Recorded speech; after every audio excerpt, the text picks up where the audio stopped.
کھاتے ہیں پیتے ہیں زندہ رہنے کے لیے، کاروبار کرتے ہیں کچھ پیسہ کمانے کے لیے. ہر چیز کا ایک مقصد ہوتا ہے، ہر کام کا ایک مقصد ہے. انسان کی پیدائش کیوں کی گئی اور اس کا مقصد کیا ہے؟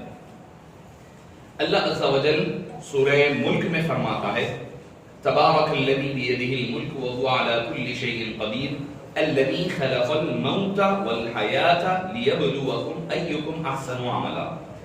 اللہ تعالیٰ جس کے لیے بزرگی اور برکتیں اسی کے لیے ہے، مبارک ہے اس کا نام، جس کے دست قدرت میں تمام ملکیت ہے، وہ ہر چیز پر قادر ہے. اس کے بعد فرماتا ہے الذی خلق الموت والحیاۃ، جس نے موت اور زندگی دونوں کو پیدا کیا. پہلے موت کا ذکر کیا، بعد میں زندگی کا ذکر کیا. کیوں؟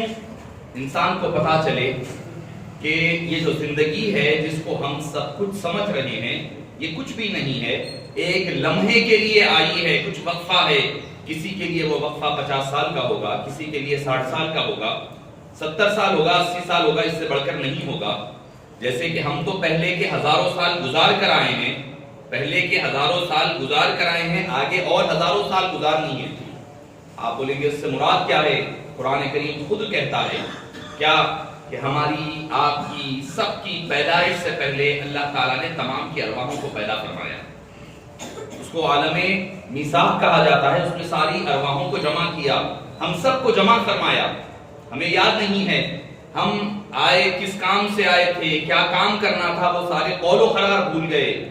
مگر ہم نے یہاں آنے سے پہلے ایک ملاقات اللہ عز و جل سے کی تھی. تمام انبیاء، تمام اولیاء، تمام اصفیاء، تمام مسلمان، تمام انسان، مسلمان ہی نہیں تمام انسان. وَإِذْ أَخَذَ رَبُّكَ مِن بَنِي آدَمَ مِن ظُهُورِهِمْ وَذُرِّيَّتِهِمْ، اللہ نے تمام بنو آدم سے، آدم اور ان کی تمام اولاد سے ایک پختہ وعدہ لیا. کس بات کا؟ أَلَسْتُ بِرَبِّكُمْ، کیا میں تمہارا رب نہیں ہوں؟ وہ سب کہنے لگے قالوا بلا، کیوں نہیں ہے باری تعالیٰ تو ہمارا رب ہے. یہ جو وعدہ تھا ہمارے دنیا میں پیدا ہونے سے پہلے لیا گیا، تو مطلب یہ ہوا کہ پہلے کی زندگی، روحانی زندگی موجود تھی. اس کے بعد اس دنیا میں ہم ختم ہوئے تو اس دنیا میں ہم پیدا ہوئے. اللہ نے اسی لیے پہلے موت کا ذکر فرمایا، کیونکہ پہلے موت اللہ نے عطا فرمائی، تب وہاں مرے تھے تو اس زندگی میں زندگی پائے تھے. تو معزز سامعین کرام، اللہ تعالیٰ فرماتا ہے الذی خلق الموت والحیاۃ. اور کتنے سال حضرت آدم کو اگر اندازہ بھی تاریخی اعتبار سے لگا لے تو 8 سے 9 ہزار سال کا وقفہ حضرت آدم سے آج تک ہو چکا ہے. حضرت آدم کو دنیا میں تشریف لانے اور گزرنے کے درمیان 8 سے 10 ہزار سال کا وقفہ گزار چکے ہیں. تو 8-10 ہزار سال کا وقفہ زیادہ بڑا تھا، یہ آپ کی 60 سال کی زندگی بڑی ہے، یہ 60 سال کی زندگی بڑی ہے. یا حضرت آدم کی جو اولاد ختم ہوئی ہے، مر چکی ہے، وہ عالم برزخ میں، قبر میں اپنے 8 سے 10 ہزار سال گزار چکے ہیں. کون سا وقفہ بڑا ہے؟ آپ کی پہلے کی زندگی بھی بڑی ہے، بعد کی زندگی بھی بڑی ہے. یہ تو ایک درمیان میں ایک وقفہ ہے. اللہ تعالیٰ اسی لیے موت کو پہلے ذکر فرمایا، کیونکہ موت آدمی پر زیادہ رہتی ہے، زندگی تھوڑی رہتی ہے. فرمایا الذی خلق الموت والحیاۃ لیبلوکم ایکم احسن عملا، تاکہ تم کو آزمائے. کیا بات پر آزمائے؟ احسن عملا، کون ہے جو بہتر عمل کر کر کے ہمارے نزدیک آتا ہے. یہ کسوٹی ہے، اللہ نے یہ کرائٹیریا بنایا ہے، یہ معیار بنایا ہے ہمیں اور آپ کے جانچنے کے لیے کہ کون ہے. ہم آزمائیں گے کس وجہ سے؟ کہ کون ہمارے دربار میں اچھے اعمال لے کر کے آئے گا، کون کامیاب ہو کر کے آئے گا.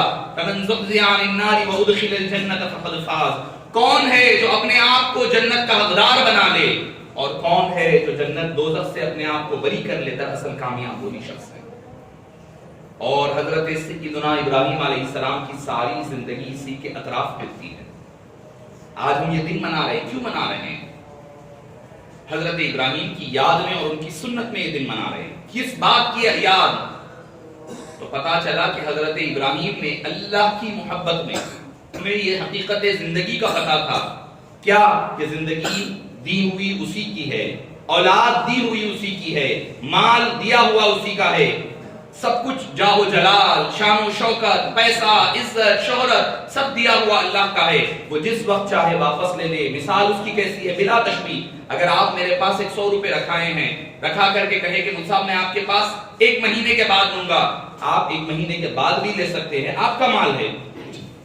چاہے تو 10 دن کے بعد لے سکتے ہیں، چاہے تو 15 دن کے بعد لے سکتے ہیں، مرضی آپ کی ہے، چاہے تو 1 مہینے سے زیادہ 2 مہینے کے بعد لے سکتے ہیں۔ یہ اللہ کا قدرت، اللہ تعالیٰ بلا تشبیہ و بلا تمثیل زندگی اس نے ہمیں دی ہے زندگی گزارنے کے لیے، اولاد دی ہے، مال دیا ہے، آج دیا ہے، کبھی بھی واپس لے سکتا ہے، اس کی مرضی ہے۔ اسی لیے فرمایا تبارک الذی بیدہ الملک وہو علی کل شیء قدیر، مبارک نام اس کا ہے جس کے دستے قدرت میں ہر شے موجود ہے، ہر شے اس کے قدرت میں ہے، وہ ہر چیز کرنے پر قادر ہے۔ کسی کو 50 سال دے گا، کسی کو 1 مہینہ دے گا، کسی کو ماں کے پیٹ میں موت دے دے، کسی کو حضرت خضر کی طرح سالوں سال زندگی عطا کر دے، یہ اس کے قدرت میں ہے۔ جس کو جیسے چاہتا ہے وہ مالک ہے، وہ مختار ہے۔ جب بندہ یہ سمجھ لے گا سب کچھ اللہ کے دست قدرت میں ہے، اس کی مرضی کے بغیر کوئی پر نہیں ہلا سکتا، تو معزز سامعین کرام پھر بندہ کسی چیز کے کھو جانے پر غم نہیں کرے گا، کسی چیز کے مل جانے پر آپے سے باہر نہیں ہوگا۔ یہ کیوں ہوتا ہے؟ انسان آپے سے باہر ہو جاتا ہے، کوئی اچھا خوشی کا موقع ہے، کچھ مال مل گیا ہے، روڈوں پر آ جایا کریں، کوئی خوشی کا موقع، شادی بیاہ کا موقع ہے، روڈوں پر ناچ گانا، کب کیوں ہوتا ہے؟ یہ میرے بیٹے کی شادی ہے، یہ میری بیٹی، کیوں؟ جب یہ سمجھتا ہے انسان یہ میری اولاد ہے، یہ میرا کمایا ہوا ہے، جب یہ پیدا ہوتا ہے تو انسان غلط راہ پر نکل پڑتا ہے۔ جب یہ پتا چل جائے کہ خدا کا دیا ہوا ہے، کبھی بھی واپس لے لے گا، تب بندہ یہ حرکتیں نہیں کیا کرے گا۔ اگر کوئی ایسی حرکتیں کر رہا ہے تو سمجھ لیں کہ وہ اللہ کی ذات پر اس کا کامل بھروسہ نہیں ہے، اللہ کی قدرت پر اس کا بھروسہ نہیں ہے۔ کوئی اولاد چلے جائے، ماں باپ چلے جائیں، فطری تقاضا ہے وقتی طور پر، مگر جب بندے کو یہ خیال رہے کہ یہ اللہ کا دیا ہوا تھا، اس نے واپس لے لیا ہے، کوئی جان ہو، کوئی مال ہو، کوئی آل ہو، اولاد ہو، تب بندے کو یہ لگتا ہے کہ ہاں یہ اللہ کی قدرت ہے۔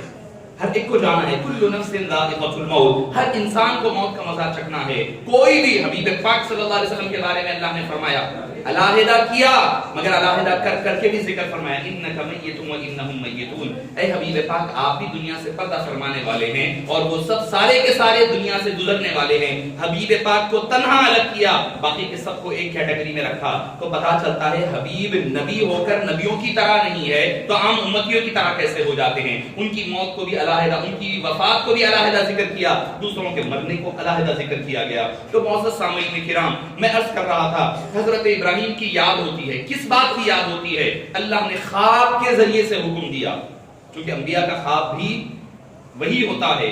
اللہ نے حکم دیا کہ اے ابراہیم اپنے بیٹے کو ذبح کر دو، جو بیٹا ابھی بلوغیت کے قریب پہنچ رہا ہے، ساتھ جدوجہد کرنے کے، فلما بلغ معه السعی، جب وہ صحیح جدوجہد کرنے کے، والد کے شانہ بشانہ چلنے کے قابل ہو گیا ہے، اللہ نے فرمایا کہ اس بیٹے کو اللہ کی راہ میں ذبح کر دو۔ حضرت ابراہیم ایک لمحے کے لیے یہ نہیں سوچے کہ میری اولاد ہے، 90 برس کے بعد اللہ نے عطا فرمائی ہے، گڑ گڑا کر کے میں نے دعائیں کیے ہیں، اس کے بعد یہ بیٹا اللہ نے عطا فرمایا ہے، یہ نہیں سوچا۔ یہ سوچا کہ جان دی اسی کی تھی، دی ہوئی اسی کی تھی، حق تو یہ ہے کہ حق ادا نہ ہوا۔ جان دی ہوئی اسی کی تھی، حق تو یہ ہے کہ حق ادا نہ ہوا۔ معزز سامعین کرام، یہ جب فکر پیدا ہوگی ہمارے اندر کہ دیا ہوا اللہ کا ہے اور کبھی بھی وہ واپس لے سکتا ہے، مانگ سکتا ہے، مالک ہے، اس کا اختیار ہے، ہم اس کے غلام ہیں، جو جیسا بولے گا ویسا سننا ہمارا کام ہوا کرتا ہے۔ حضرت ابراہیم نے ایک لمحے کے لیے بھی چھو چرا نہیں کیا، انہوں نے آمین اور لبیک کہتے ہوئے آگے چل پڑے۔ بیٹے کو کہا، بیٹا انی ارا فی المنام انی اذبحک، میں نے خواب میں دیکھا ہے کہ تمہیں ذبح کر رہا ہوں۔ بیٹا بھی وہ کون؟ یہ فیضان نظر تھا یا کسی مکتب کی کرامت تھی؟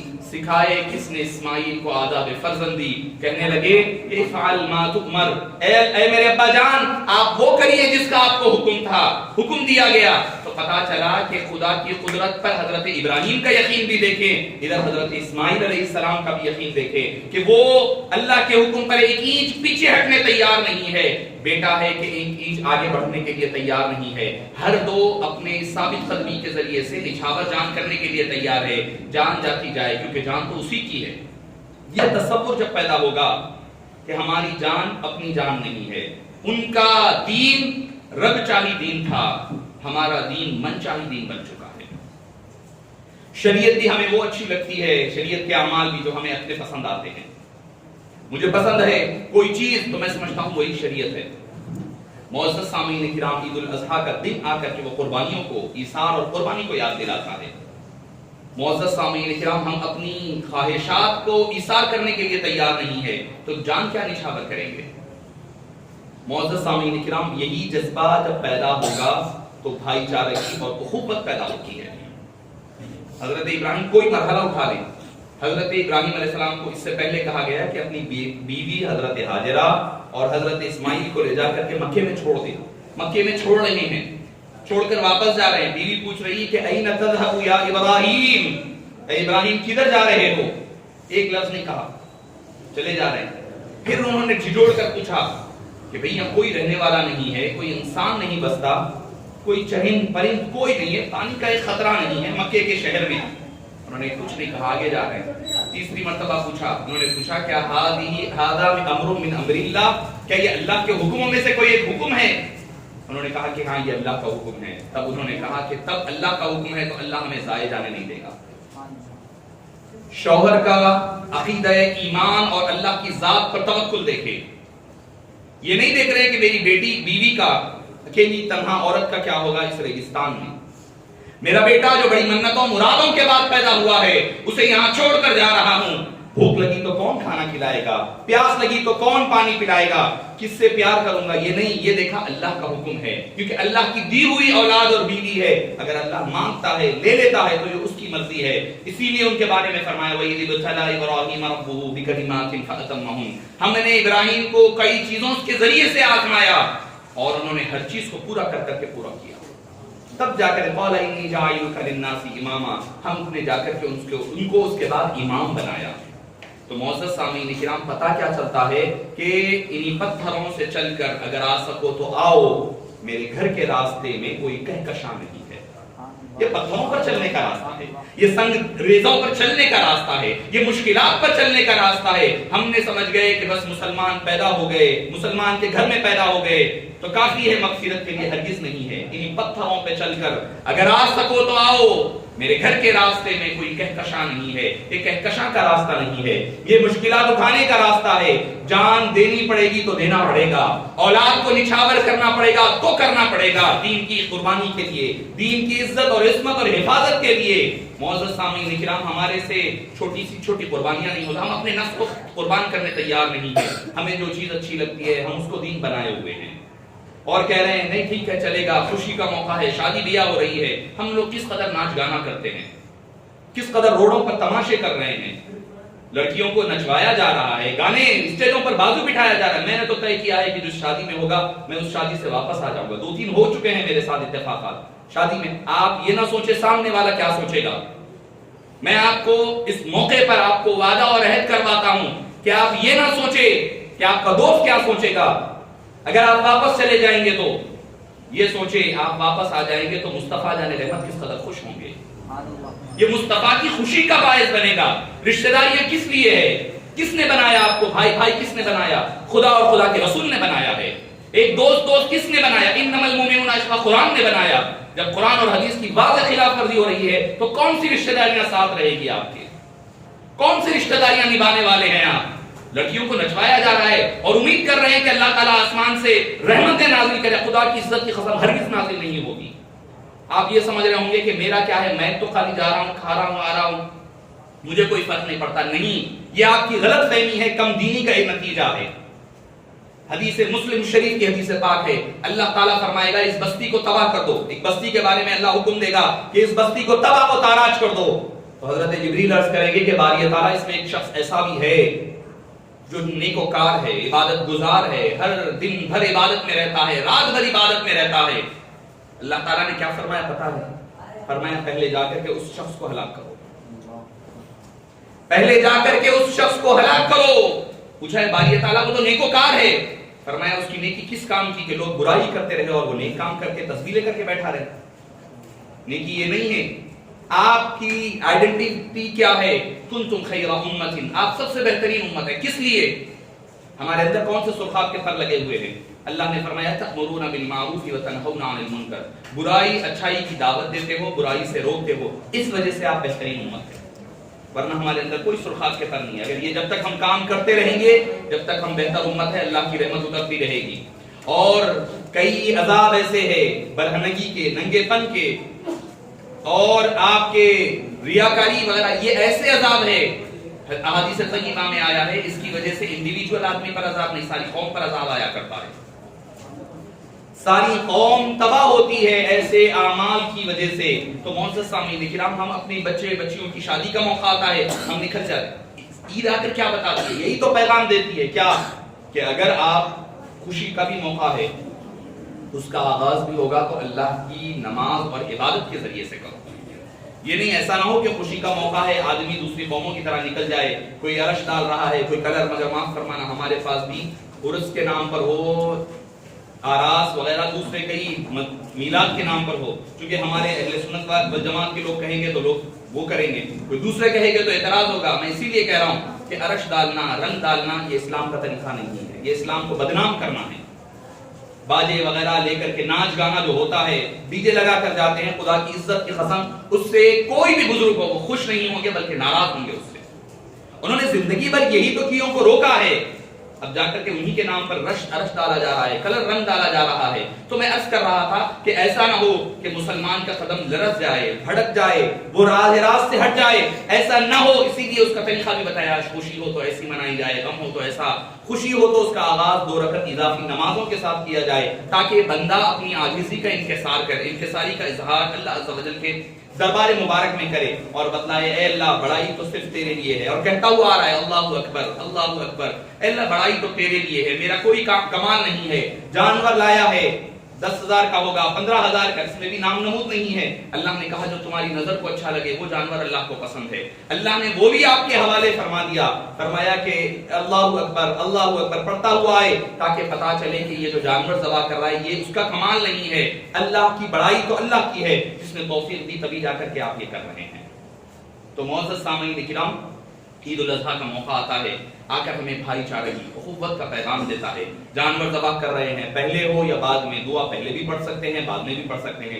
عین ذبح کے وقت بسم اللہ واللہ اکبر کہا جائے گا اور جانور ذبح کیا جائے گا، اور پھر بہتر افضل یہ ہے کہ اس میں 3 حصے کروائے جائیں، ایک حصہ خود کے لیے رکھ لیں، ایک رشتہ داروں کے لیے دیں، ایک غربا میں تقسیم کریں۔ ایسا نہیں کہ ایک جانور ہے ایک پوری فیملی کی طرف سے دے دیا جا رہا ہے، سمجھا جا رہا ہے کہ کافی ہے، نہیں ہوگا۔ ایک جانور ساری فیملی کی طرف سے نہیں ہو سکتا، وہ نفل قربانی ہو سکتی ہے۔ جو لوگ حدیث پاک کو غلط سمجھ رہے ہیں، اس کا مطلب یہ ہے کہ نفل کام ہے، نفل کام میں دوسرے کاموں کو ملایا جا سکتا ہے۔ جیسے میں نفل نماز ادا کر رہا ہوں، نفل نماز پڑھ رہا ہوں، اس وقت میں کوئی نماز کی سنت کے ساتھ نفل کو ملا کر پڑھ سکتا ہوں، مگر جو فرض اور واجب کام ہوتا ہے اس میں نفل کو نہیں ملایا جا سکتا۔ یہ فرق کو سمجھنا ہوگا۔ تو ہر جانور، ہر آدمی جو صاحب نصاب ہے، آج کی تاریخ میں سارے قرضے وغیرہ نکال کر کے کسی کے پاس اگر 40,000 روپے ہے تو اس کے اوپر قربانی واجب ہے، چاہے وہ مرد ہو، چاہے وہ عورت ہو، چاہے بوڑھا ہو، چاہے بوڑھی ہو، ہر ایک کے اوپر فرض ہے۔ بڑا جانور ہے تو 7، چھوٹا ہے تو ایک آدمی کے لیے ایک جانور ہوگا۔ اور جب قربانی جانور ذبح کر رہے ہیں وہ اللہ کی رضا کے لیے ہو۔ لَن يَنَالَ اللَّهَ لُحُومُهَا وَلَا دِمَاؤُهَا، نہ اللہ کو اس کا گوشت پہنچتا ہے نہ اس کا خون پہنچتا ہے، بلکہ ہمارے دلوں کے اندر کا تقویٰ پہنچتا ہے، وہ کس نیت اور ارادے کے ساتھ ہم اللہ کی راہ میں جانوروں کو ذبح کر رہے ہیں۔ تو معزز سامعین کرام، یہ تھی چند باتیں، چند گزارشات جو اس عید الاضحیٰ کا موقع آ کر کے ہمیں یہ پیغام دیا جا رہا ہے کہ دیکھو اللہ کے لیے جینا ہے۔ اور آپ ذبح کرتے وقت بھی کیا دعا پڑھتے ہیں؟ ان صلاتی، میری نمازیں، ونسکی، اور میری قربانیاں، ان حیاتی، ان صلاتی ونسکی ومحیای ومماتی، میرا جینا اور مرنا للہ رب العالمین، تمام کی تمام اللہ عز و جل کے لیے ہے۔ ہمارا جینا، مرنا، اٹھنا بیٹھنا، یہ پیغام دیا جا رہا ہے۔ یہ پیغام دینے کے لیے عید الاضحیٰ بار بار آیا کرتی ہے۔ تو معزز سامعین کرام، ابھی عید الاضحیٰ، نماز عید الاضحیٰ، ہمارے مخدوم زادہ حضرت سید محمد سعد اللہ خان صاحب نماز عید اور نماز عید ادا فرمائیں گے۔ طریقہ کار آپ کو بتا دوں کہ نماز عید کا طریقہ ویسے تو بڑے حضرات کو معلوم ہے، تکلیفی اعادے کے لیے، ریپیٹیشن کے لیے بتا دیتا ہوں کہ پہلے اللہ اکبر، یعنی نماز 2 رکعت واجب شکرانے کے 2 رکعت نماز عید الاضحیٰ کے ادا کیے جائیں گے، زائد 6 تکبیرات کے، اللہ اکبر، احناف کے نزدیک اللہ اکبر کہہ کر ہاتھ باندھ لیں، ثنا پڑھیں، سبحانک اللہم و بحمدک و تبارک اسمک و تعالی جدک و لا الہ غیرک، ہاتھ بند کر پڑھ لیں۔ اس کے بعد اللہ اکبر کہا جائے گا، کانوں تک ہاتھ اٹھا کر چھوڑ دیں، پھر اللہ اکبر کہا جائے گا، کانوں تک ہاتھ اٹھا کر چھوڑ دیں، 3 زائد تکبیریں ہو گئی۔ اللہ اکبر کہا جائے گا، 4تھی تکبیر باندھ دیں، پہلی تکبیر میں ہاتھ باندھ لیں، ثنا پڑھ لیں، دوسری تکبیر ہاتھ باندھ کر چھوڑ دیں، اٹھا کر چھوڑ دیں، تیسری تکبیر ہاتھ اٹھا کر کے چھوڑ دیں، چوتھی تکبیر اللہ اکبر کہا جائے گا، ہاتھ باندھ لیں، سورہ فاتحہ ہوگی، ضم سورہ، رکوع ہوگا، سجود ہوں گے، پھر اس کے بعد دوسری رکعت میں اٹھیں گے، رکوع قرات ہوگی، سورہ فاتحہ، ضم سورہ ہوگا، پھر رکوع میں جانے سے پہلے دوسری رکعت میں اللہ اکبر کہا جائے گا، کانوں تک ہاتھ اٹھا کر چھوڑ دیں، دوسری بار اللہ اکبر کہا جائے گا، کانوں تک ہاتھ اٹھا کر چھوڑ دیں، تیسری مرتبہ اللہ اکبر کہا جائے گا، کانوں تک ہاتھ اٹھا کر چھوڑ دیں، 3 تکبیریں زائد ہو گئی، پہلے 3 اب 3 6 ہو گئی، اس کے بعد اللہ اکبر کہا جائے گا، بغیر کانوں تک ہاتھ اٹھائے کہ نارمل رکوع میں چلے جائے۔ انشاءاللہ نماز عید ہوگی، اس کے بعد تکبیرات کہی جائے گی، تکبیرات تشریف، اس کے بعد پھر خطبہ عید الاضحیٰ دیا جائے گا۔ نماز عید کے لیے تیاری کر لیں۔ جو حضرات کے لیے جگہ نہیں ہے وہ بالائی حصے پر چلے جا سکتے ہیں، اور ٹاپ پر بھی نماز